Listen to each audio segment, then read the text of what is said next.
Hello बच्चों, मैं स्मिता बिजलवान स्वागत करती हूँ आपका आईसीटी वर्चुअल क्लासरूम में।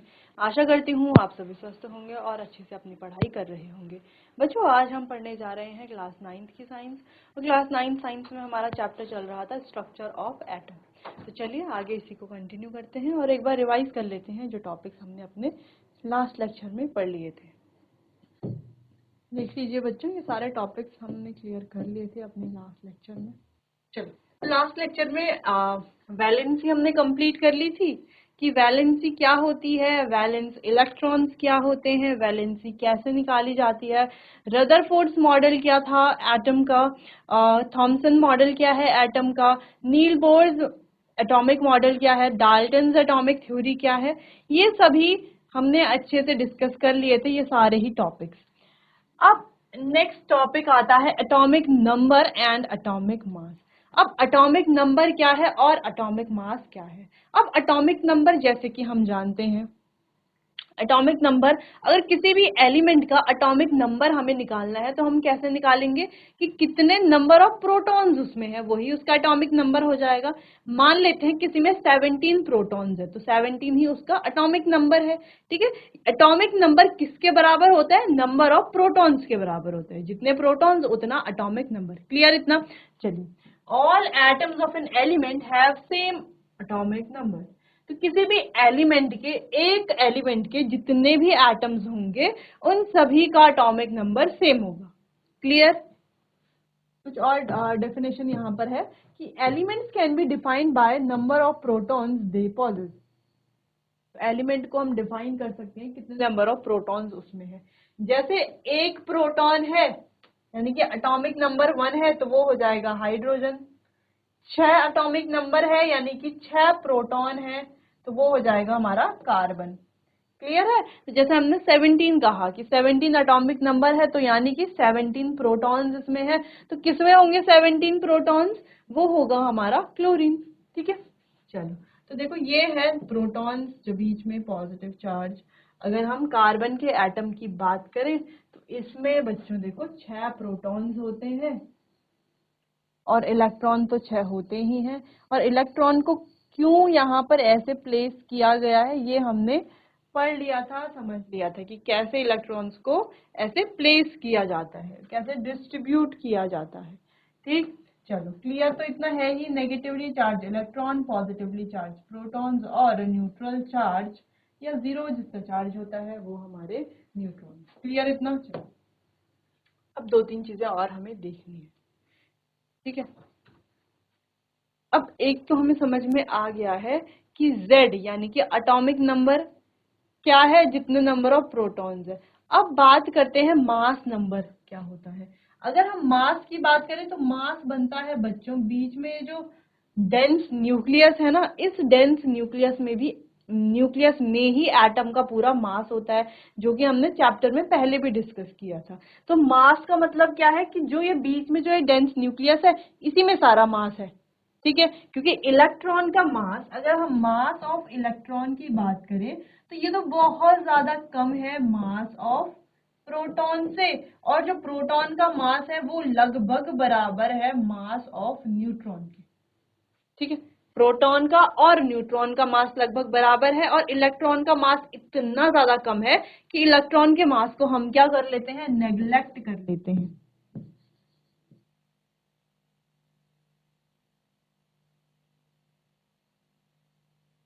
क्या कर लेते हैं? इलेक्ट्रॉन के मास को हम नेग्लेक्ट कर लेते हैं। ठीक है, यानी कि प्रोटॉन और न्यूट्रॉन का मास तो काफी ज्यादा है इलेक्ट्रॉन के कंपैरिजन में। तो जो जो मास होता है बच्चों, जो इसका जो मास होता है किसी भी एटम का, तो वो किससे बना हुआ है? प्रोटॉन और न्यूट्रॉन से। ठीक है, क्लियर है? तो यहाँ पर ही होते हैं प्रोटॉन और न्यूट्रॉन। इसे न्यूक्लियस को डेंस न्यूक्लियस भी कहा जाता है। यहाँ पर होते हैं प्रोटॉन और न्यूट्रॉन। तो अगर हम बात करें मास के बारे में कि किसी एटम का मास किसके बराबर होगा? Number of proton plus number of neutron. यानी कितने नंबर ऑफ प्रोटॉन उसमें है, कितने नंबर ऑफ न्यूट्रॉन उसमें है, वही उसका मास नंबर। जैसे यहाँ पर हमने कार्बन एटम बनाया है, देखो इसको ध्यान से। यहाँ पर हमने ये तो कार्बन एटम है ना कार्बन एटम, तो इसमें 6 प्रोटॉन है 6 न्यूट्रॉन है। अगर हम यहाँ पर Z की बात करें और A की बात करें, Z यानी कि एटॉमिक नंबर और A यानी कि मास नंबर, A यानी कि मास नंबर और Z यानी कि एटॉमिक नंबर। तो Z कितना है यहाँ पर, एटॉमिक नंबर कितने, जितने प्रोटॉन है, कितने प्रोटॉन है 6 प्रोटॉन है, तो एटॉमिक नंबर हो गया 6। मास नंबर की बात करें तो मास नंबर अभी हमने कहा किसके बराबर है, देखो न्यूक्लियस के बराबर है। न्यूक्लियस में जो भी है, प्रोटॉन है न्यूक्लियस में और न्यूट्रॉन है, तो जितने प्रोटॉन है जितने न्यूट्रॉन है अगर हम उनको ऐड कर दें तो 6 प्रोटॉन है 6 न्यूट्रॉन है, तो इसका मास कितना हो जाएगा 12 12। क्लियर है कैसे हुआ, ये समझ में आया थोड़ा बहुत। चलो पहले आप इसको नोट करो, फिर इसको आगे और डिटेल में देखते हैं। चलिए आगे देखते हैं। मास नंबर की बात करते हैं। देखो मास नंबर को A से डिनोट किया जाता है, the sum of the total number of protons and neutrons present in the total number of protons and neutron present in the nucleus of an atom. किसी भी एटम के nucleus में जितने प्रोटॉन है और जितने न्यूट्रॉन है उनको ऐड कर लें तो हमारा एटम का मास आ जाएगा। ठीक है, A की वैल्यू हम फाइंड कर पाएंगे। नेक्स्ट है mass of an atom is practically due to proton and neutron being present in the nucleus, they are also called nucleons. अच्छा, न्यूक्लियस में ये होते हैं तो इन्हें न्यूक्लियॉन्स भी कहा जाता है। ठीक है, न्यूक्लियस में होने के कारण न्यूक्लियॉन्स भी हम इन्हें कहते हैं। The mass of an atom resides in the nucleus, तो जो भी मास होता है वो न्यूक्लियस में ही रहता है। जैसे यहाँ पे एग्जांपल भी दिया हुआ है कार्बन का, इसका मास है 12। किस वजह से है 12, क्योंकि यहाँ पर 6 प्रोटॉन है और 6 न्यूट्रॉन है, तो जितने प्रोटॉन उतने न्यूट्रॉन, सॉरी जितने प्रोटॉन है जितने भी न्यूट्रॉन है उनको ऐड कर देंगे तो एटम का मास निकल आएगा। ठीक है, चलो जैसे एल्यूमिनियम का मास है 27, क्योंकि यहाँ पर 13 प्रोटॉन्स होते हैं और 14 न्यूट्रॉन्स होते हैं। ठीक है, चलिए क्लियर इतना। तो कुछ इस तरीके से एटम का स्ट्रक्चर होता है, बीच में होते हैं प्रोटॉन्स और न्यूट्रॉन्स, और ये जो ऑर्बिट्स हैं इनमें होते हैं बच्चों इलेक्ट्रॉन्स। ये बीच में होता है पॉजिटिव चार्ज और neutral charge. In the notation for an atom, the atomic number, mass number and a symbol of the elements are written as। अच्छा, हम जो एटॉमिक नंबर है, मास नंबर है और सिंबल है वो कैसे लिखा जाता है, ठीक है, ये थोड़ा सा जरूरी है समझना। अब देखो हमारे पास कोई भी एलिमेंट है, मान लीजिए कोई एलिमेंट एक्स है, ठीक है, कार्बन है, चलो कार्बन मान लेते हैं, कार्बन के बारे में तो पढ़ा भी है हमने अभी। ठीक है, कार्बन मान लेते हैं। अब कार्बन का जो एटॉमिक नंबर है हमें पता है कितना होता है, जितने नंबर ऑफ प्रोटॉन्स उसमें होते हैं तो कितना होता है, यानी कि सिंपल एटॉमिक नंबर होता है 6। ठीक है, और मास नंबर होता है 12। तो नीचे हमेशा एटॉमिक नंबर लिखा जाएगा और ऊपर मास नंबर लिखा जाएगा, और हमेशा एटॉमिक नंबर सबस्क्रिप्ट में लिखा जाएगा और मास नंबर सुपरस्क्रिप्ट में लिखा जाएगा। ऐसा नहीं लिखा जाएगा कि C6 या ऐसे C12, ऐसा नहीं, सबस्क्रिप्ट या सुपरस्क्रिप्ट। ठीक है, तो जो एटॉमिक नंबर है वो तो सबस्क्रिप्ट में लिखा जाएगा, हमेशा नीचे लिखा जाएगा और सबस्क्रिप्ट में लिखा जाएगा, और जो मास नंबर है वो हमेशा ऊपर लिखा जाएगा, सुपरस्क्रिप्ट में लिखा जाएगा। जैसे इसको क्या हम ऐसे लिख सकते हैं, हाँ ऐसे भी लिखा जाता है, कई जगहों पर आप देखोगे ऐसा लिखा होगा तो ये भी करेक्ट है। कई जगह पर ऐसा भी लिखा हो सकता है तो ये भी लगभग करेक्ट है। कई जगह पर ऐसा भी लिखा हो सकता है, तो ये सभी क्या है, एक जैसे ही तो है। ठीक है, एक जैसे ही तो है, तो ये भी करेक्ट ही है। लेकिन बच्चों अगर ये कुछ ऐसा लिखा हो कभी तो ये इनकरेक्ट है, अगर ये कभी ऐसा लिखा हो तो भी इनकरेक्ट है, ये कभी ऐसा लिखा हो तो भी इनकरेक्ट है। ठीक है, तो करेक्ट और इनकरेक्ट कैसे पहचानोगे ये हमने देख लिया है। क्लियर। तो एटॉमिक नंबर हमेशा नीचे, एटॉमिक मास हमेशा ऊपर। आप देखोगे ज्यादातर एटॉमिक मास की वैल्यू ज्यादा ही होती है एटॉमिक नंबर से। ठीक है, एटॉमिक मास जो है वो ज्यादा होता है, तो ज्यादा वाले को ऊपर ही लिखना है हमेशा, कम वाले को नीचे ही लिखना है। ठीक है, तो ऐसे भी आप समझ सकते हो इसको।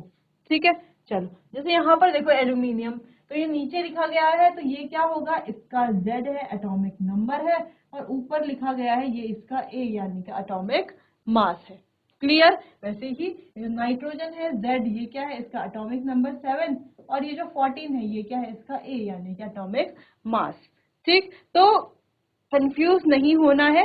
एटॉमिक नंबर को Z से रिप्रेजेंट करते हैं, A से रिप्रेजेंट नहीं करते। A हमारा क्या है, एटॉमिक मास है। क्लियर।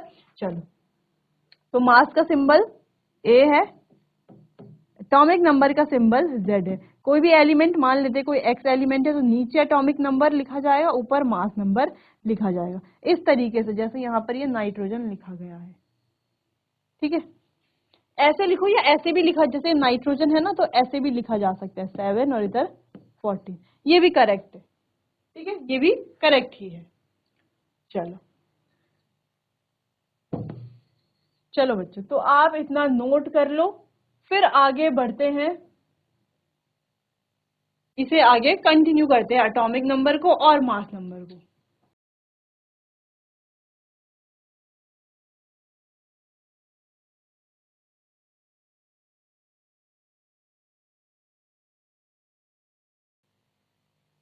चलिए आगे बढ़ते हैं। अब कुछ क्वेश्चंस हैं यहाँ पर एटॉमिक नंबर मास नंबर से रिलेटेड जो हम सॉल्व करेंगे। ठीक है, एक बार फॉर्मूला देख लेंगे बच्चों यहाँ पर। ठीक है, फॉर्मूला देखना जरूरी है, फॉर्मूला आपको नोट भी करना है। तो चलो, अगर हमारे पास कोई एलिमेंट है और अगर हमें निकालना है उसका एटॉमिक नंबर,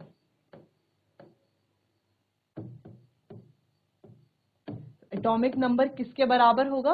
अच्छा, एटॉमिक नंबर को Z भी कहा जाता है। ठीक है, कहीं पर Z लिखा होगा, Z की वैल्यू दी होगी तो आपको समझ जाना है ये एटॉमिक नंबर है, कंफ्यूज नहीं होना है। एटॉमिक नंबर क्या होता है? नंबर ऑफ प्रोटॉन के बराबर।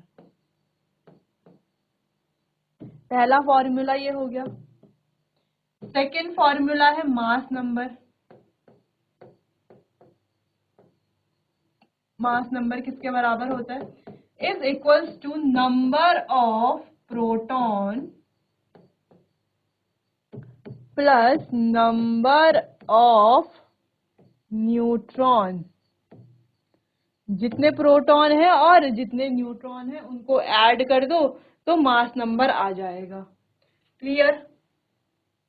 चलो, तो अगर हमें सिर्फ नंबर ऑफ प्रोटॉन फाइंड करने हैं तो मास नंबर में से न्यूट्रॉन को माइनस कर दो, प्रोटॉन्स आ जाएंगे। नंबर ऑफ न्यूट्रॉन निकालने हैं तो मास नंबर में से प्रोटॉन को माइनस कर दो, न्यूट्रॉन्स आ जाएंगे, है ना। इससे कई सारे फॉर्मूले बन जाएंगे, बिल्कुल बन जाएंगे। क्लियर इतना। चलो, तो अगला क्वेश्चन, यहाँ पर जो क्वेश्चन है वो देख लेते हैं, क्वेश्चन का सॉल्यूशन करते हैं। क्वेश्चन है, right the correct representation of an element X which contains 15 electrons and 16 neutrons. तो हमें एक एलिमेंट है X, अब X में क्या दिया गया है? 15 तो हमारे पास इलेक्ट्रॉन है एंड 16 क्या है? न्यूट्रॉन्स है। अब इसका करेक्ट रिप्रेजेंटेशन क्या होगा? तो देखो, अब हमें देखने को मिल रहा है कि ये जो एलिमेंट है न्यूट्रल है, क्योंकि इसमें कोई भी चार्ज हमें नहीं दिया गया। ठीक है, चार्ज तो हमें दिया ही नहीं है। तो चलो, अब देखो 15 इलेक्ट्रॉन यहाँ पर है, तो इसमें जो नंबर ऑफ प्रोटॉन होंगे वो इलेक्ट्रॉन के बराबर ही होंगे, क्योंकि ये कैसी स्पीशी है? न्यूट्रल स्पीशी है। ये हम पढ़ चुके थे जब हमने वैलेंसी पढ़ी थी, तो हमने क्या पढ़ा था बच्चों कि दो तरह की स्पीशीज होती हैं, एक न्यूट्रल स्पीशीज, एक चार्ज स्पीशीज। दोनों में डिफरेंस यहीं पर आता है कि जो न्यूट्रल स्पीशीज है उनमें इलेक्ट्रॉन और प्रोटॉन की संख्या बराबर होती है, जबकि जो हमारी चार्ज स्पीशी है उसमें इलेक्ट्रॉन और प्रोटॉन की संख्या बराबर नहीं होती, डिसिमिलर होती है। ठीक है, अलग अलग होती है मतलब। ठीक, चलिए, तो अगर ये एक न्यूट्रल स्पीशी है तो number of proton number of electron के बराबर है, तो नंबर ऑफ प्रोटॉन जितने हैं उतना ही हमारा एटॉमिक नंबर होता है, यानी कि नंबर ऑफ प्रोटॉन Z के बराबर है और प्रोटॉन इलेक्ट्रॉन के भी बराबर है।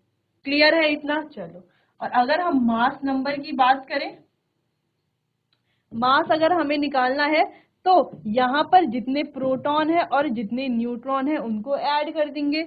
और हमने देखा है प्रोटॉन कितने हैं, 15 प्रोटॉन है प्लस 16 न्यूट्रॉन है, तो टोटल कर देंगे तो कितना आ गया, 31। ठीक है, तो मास आ गया 31। तो ये कोई एलिमेंट एक्स है। तो क्वेश्चन में अगर हम देखें तो हमारे पास ये कोई एलिमेंट एक्स है जिसका एटॉमिक नंबर 15 है और मास नंबर 31 है। ठीक है, ठीक है, चलो, तो ये कोई एलिमेंट एक्स है, यहाँ पर इसका एटॉमिक नंबर लिखा जाएगा और यहाँ पर इसका मास नंबर लिखा जाएगा। ठीक है, मास यानी कि ए की यहाँ पर बात हो रही है।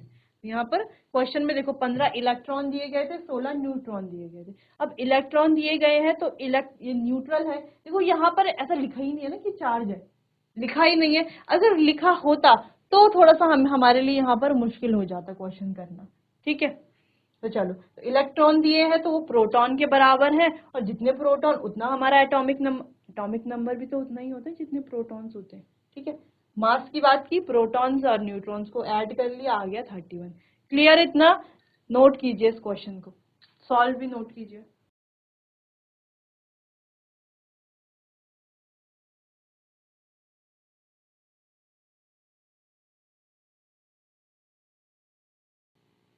चलिए चलिए बच्चों, तो क्लियर है इतना। वैसे हमें पता है ये एटॉमिक नंबर किसका होता है, फॉस्फोरस, जिसका सिंबल है पी। ठीक है, तो हम लिख सकते हैं पी 1531। ठीक है, यानी कि 15 क्या है इसका एटॉमिक नंबर है और 31 क्या है इसका मास नंबर है। क्लियर? चलो आगे बढ़ते हैं। अच्छा, एक और क्वेश्चन यहाँ पर है, what are the atomic number, mass and valency of atoms X Y and Z. तो एक्स वाई जेड एटम्स तीनों हमारे पास है, इन तीनों का एटॉमिक नंबर क्या है, मास नंबर क्या है और वैलेंसी क्या है, वो हमें देखनी है। तो सबसे पहले इनका एटॉमिक नंबर यानी कि Z क्या है, मास नंबर यानी कि A क्या है, और वैलेंसी है, वैलेंस इलेक्ट्रॉन, वैलेंसी क्या है, वैलेंस इलेक्ट्रॉन्स क्या है, ये हम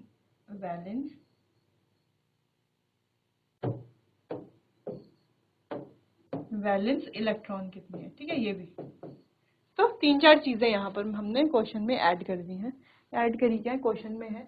ठीक है, तो चलो, तो यहाँ पर हमें एटॉमिक नंबर बताना है, इनका मास नंबर बताना है, वैलेंसी बतानी है और वैलेंस इलेक्ट्रॉन बताना है। ठीक है, तो ये तो हम आसानी से कर लेंगे। चलो, इसको आप एक बार खुद से ट्राई करो।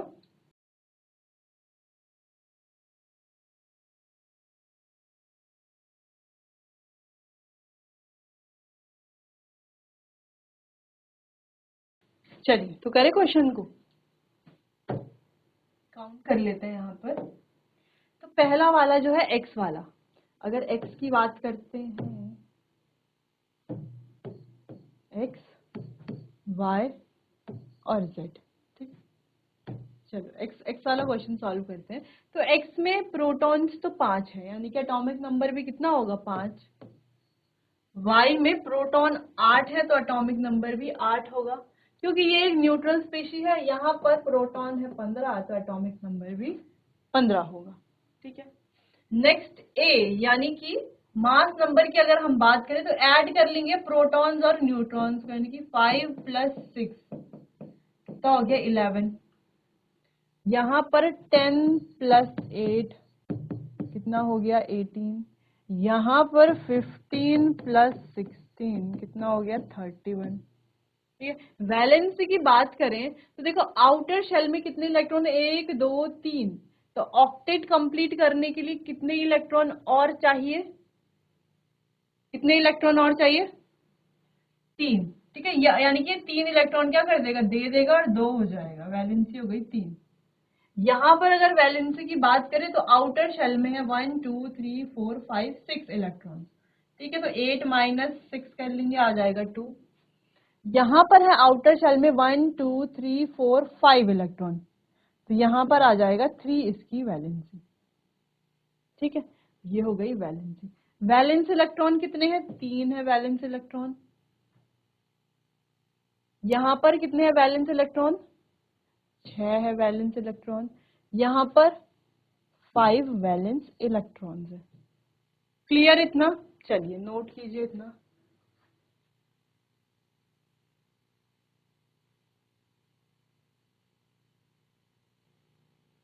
क्लियर? आगे बढ़ते हैं अगले क्वेश्चन की तरफ। Helium atom has an atomic mass of 4u। Helium atom है जिसका एटॉमिक मास है 4u, जिसमें 2 प्रोटॉन है in its nucleus. How many neutrons does it have? तो कितने न्यूट्रॉन्स इसके पास हैं? देखो ध्यान से अगर हम देखें तो यहाँ पर बात हो रही है एटॉमिक मास, यानी कि A है 4, ठीक है। अब इस पे A इज इक्वल्स टू 4 तो है, लेकिन A इज इक्वल्स टू होता है न्यूट्रॉन्स प्लस प्रोटॉन्स। अब यहाँ पर निकालने हैं न्यूट्रॉन्स कितने हैं यहाँ पर, ठीक है। तो आराम से निकाल लेंगे। देखो A कितना है? 4 है। साथ ही हमें N की वैल्यू दी हुई है, हमें दिए हुए हैं, सॉरी प्रोटॉन्स दिए हुए हैं। प्रोटॉन्स कितने हैं? 2 है, ठीक है। तो N प्लस प्रोटॉन्स कितने हैं? 2 है। तो N is equals to 2। Neutrons भी कितने हैं? 2 है। देखो हमें दिया गया था number of proton is equals to 2, mass number is equals to 4, number of neutrons is equals to हमें निकालना था। तो फॉर्मूला क्या है? A is equals to N plus P। A की वैल्यू रखेंगे, N तो निकालना है, P की वैल्यू रखेंगे और सॉल्व कर लेंगे। इजी क्वेश्चन है बहुत, नोट कीजिए इसे।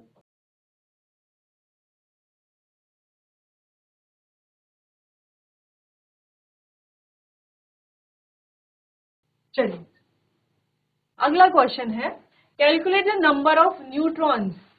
यहाँ पर नंबर ऑफ न्यूट्रॉन्स निकालने हैं। नेक्स्ट एटॉमिक नंबर यानी कि Z भी निकालना है। नेक्स्ट मास नंबर यानी कि A भी निकालना है इन the nucleus of an element X which is represented. अब यहाँ पर एक एलिमेंट दिया गया है ये वाला, ठीक है। देखो अब ये तो बहुत इजी क्वेश्चन हो गया है ना। अब यहाँ पर ये जो 15 है बच्चों, ये 15 क्या है? ये 15 Z है, ये 31 है A। एन यहाँ पर हम निकाल लेंगे, है ना। अगर हम यहाँ पर प्रोटॉन्स की बात करें तो प्रोटॉन्स कितने हैं? प्रोटॉन्स है यहाँ पर 15, Z है यहाँ पर 15 और A है यहाँ पर 31। फॉर्मूले की बात करें तो A is equals to N plus P। N निकालना है तो N is equals to A minus P। तो N is equals to A कितना है? 31 माइनस P कितना है? 15। तो N की वैल्यू आ जाएगी 16, ठीक है। नंबर ऑफ न्यूट्रॉन्स यहाँ पर आ गए हैं 16। क्लियर है? इजी क्वेश्चन था ना। देखो ये हमें दिया हुआ है। अब ये देने का मतलब क्या है कि हमें एटॉमिक नंबर तो दिया ही हुआ है, देख के पता चल रहा है नीचे एटॉमिक नंबर होता है। अगर कोई कंफ्यूज होता है, उसे पता नहीं एटॉमिक नंबर कहाँ पर है, मास नंबर कहाँ पर है, तो वो ये क्वेश्चन नहीं कर पाएगा।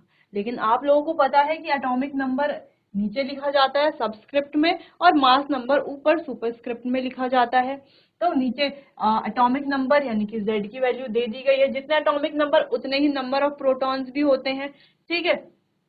नंबर ऑफ प्रोटॉन्स भी हमें पता है और मास नंबर भी हमें पता है 31। क्लियर? जिसकी मदद से हमने नंबर ऑफ न्यूट्रॉन्स निकाल लिए हैं। इजी था क्वेश्चन, चलिए नोट कीजिए इसे।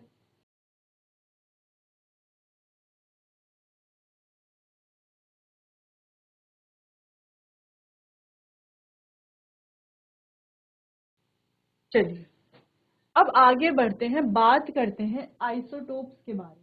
अब आइसोटोप्स क्या होते हैं बच्चों?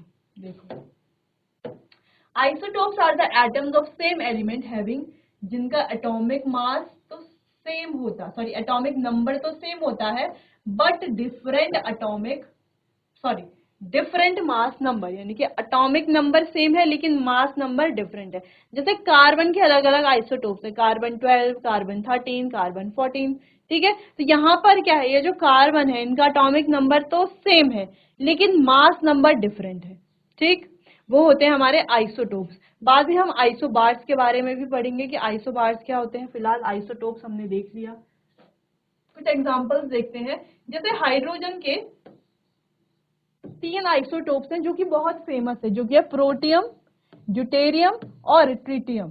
ठीक है, यहाँ पर अगर आप ध्यान से देखो तो देखो तीनों में इलेक्ट्रॉन तो एक एक ही है। ठीक है, अब प्रोटॉन भी एक एक ही है, यानी कि प्रोटॉन यानी कि एटॉमिक नंबर तो सेम है। अगर आप न्यूट्रॉन देखो तो यहाँ पर एक भी नहीं है, यहाँ पर एक है, यहाँ पर 2 न्यूट्रॉन है। ठीक, अब न्यूट्रॉन की वजह से क्या होगा कि यहाँ पर तो मास नंबर 1 रहेगा, यहाँ पर मास नंबर क्या हो जाएगा, 2 हो जाएगा, क्योंकि एक प्रोटॉन है एक न्यूट्रॉन है। और यहाँ पर मास नंबर हो जाएगा 3, क्योंकि प्रोटॉन एक है, न्यूट्रॉन कितने हैं, 2 है। ठीक, तो ये होते हैं हमारे आइसोटोप्स, जिनमें एटॉमिक नंबर सेम होता है, लेकिन जो इनका मास होता है वो डिफरेंट डिफरेंट होता है, किसी का ज्यादा हो सकता है, किसी का कम हो सकता है। ठीक है, प्रोटियम 1H1 लिखा हुआ है ना, 1H1 का मतलब क्या है, ये 1 इसका एटॉमिक नंबर है और ये 1 इसका मास नंबर है। वैसे ही फिर यहाँ पर लिखा गया है ड्यूटेरियम के लिए 2H1 या 2D भी लिख सकते हैं यहाँ पर।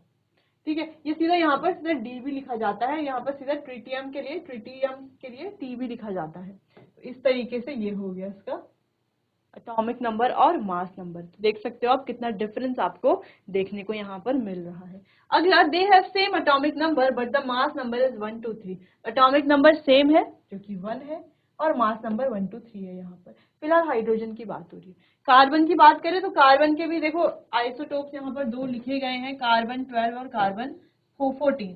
दोनों के अलग अलग काम होते हैं, कैरेक्टरिस्टिक्स भी डिफरेंट हो सकती है। ठीक है, ये हम आगे देखेंगे कि केमिकल प्रॉपर्टी और फिजिकल प्रॉपर्टी में क्या डिफरेंस है। अगला क्लोरीन, बहुत फेमस ये है, क्लोरीन 35 और क्लोरीन 37। दोनों का एटॉमिक नंबर तो 17 ही है, लेकिन मास नंबर दोनों का डिफरेंट है। अगर आप स्ट्रक्चर देखो यहाँ पर एक्स्ट्रा एक्स्ट्रा यहाँ पर न्यूट्रॉन्स आ जाते हैं। ठीक है, तो मास नंबर बढ़ कैसे रहा है, क्या प्रोटॉन्स का नंबर बढ़ रहा है या न्यूट्रॉन्स का नंबर बढ़ रहा है। देखो दो चीजें हमें यहाँ पे समझ में आ रही है कि जो 2 आइसोटोप्स हैं, जैसे हमने हाइड्रोजन के ही आइसोटोप्स की बात की, एक में 2 है, एक में ये है, एक में 3 है, एक में ये है। ठीक है, जैसे हमने इन दोनों की ही बात की, तो यहाँ पर हो क्या रहा है, देखो मास नंबर इसका बढ़ रहा है, लेकिन मास नंबर किससे बढ़ रहा है, वो बढ़ रहा है न्यूट्रॉन्स के बढ़ने से। क्योंकि बच्चों अगर प्रोटॉन के बढ़ने से बढ़ेगा तब तो एटॉमिक नंबर भी चेंज होगा, क्योंकि प्रोटॉन्स और एटॉमिक नंबर दोनों क्या होते हैं, सेम होते हैं, जितने प्रोटॉन वही उसका एटॉमिक नंबर। ठीक, तो यहाँ पर जो ये मास बढ़ता है, ये बढ़ता है किसकी वजह से, न्यूट्रॉन्स की वजह से, प्रोटॉन्स की वजह से नहीं। ठीक है, एक्स्ट्रा न्यूट्रॉन्स आ जाते हैं। जैसे यहाँ पर अगर हम देखें इसमें और इसमें, तो यहाँ पर एटॉमिक नंबर है 12, यहाँ पर एटॉमिक नंबर है 14। ठीक है, तो यहाँ पर 6 प्रोटॉन, सॉरी 6 इसका एटॉमिक नंबर है, जिसका मतलब ये है 6 इसका एटॉमिक नंबर है, जिसका मतलब ये है कि इसके पास 6 प्रोटॉन्स तो हैं और 6 ही न्यूट्रॉन्स भी हैं, जिस वजह से एटॉमिक नंबर इसका 12 हो गया। ठीक, लेकिन यहाँ पर क्या दिख रहा है कि यहाँ पर इसका एटॉमिक नंबर है 12, तो क्या 7 प्रोटॉन और 7 न्यूट्रॉन्स यहाँ पर है, इसीलिए एटॉमिक नंबर 14 हो गया है। क्या ऐसा हुआ है, तो बिल्कुल भी नहीं।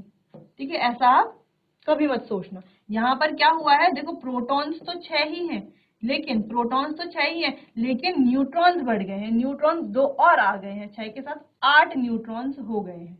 ठीक है, इस वजह से ये 14 प्रोटॉन, सॉरी 14 यहाँ पर इसका जो मास नंबर हो गया है। ठीक, तो आपको ध्यान रखना है कि ये जो मास नंबर है बढ़ रहा है, ये प्रोटॉन की वजह से नहीं, न्यूट्रॉन की वजह से हो रहा है। ठीक है, ये समझने वाली बात है। जैसे कि आप यहाँ पर भी देख पा रहे हो, तो कार्बन में देखो यहाँ पर 1 2 3 4 5 6, 1 2 3 4 5 6।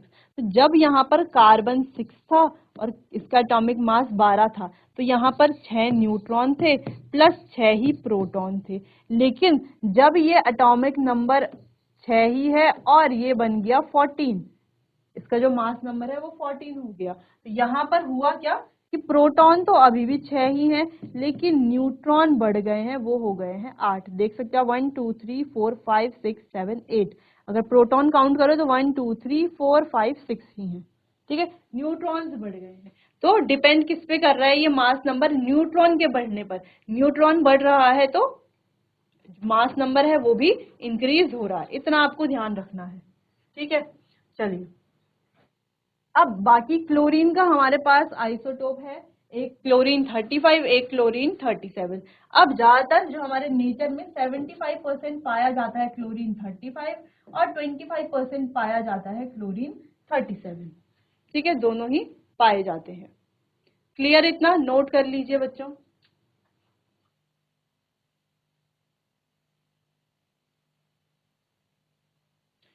चलिए बच्चों, तो आज के लिए बस इतना ही। मिलते हैं अपने आने वाले अगले सेशन में। तब तक के लिए आपका बहुत बहुत धन्यवाद।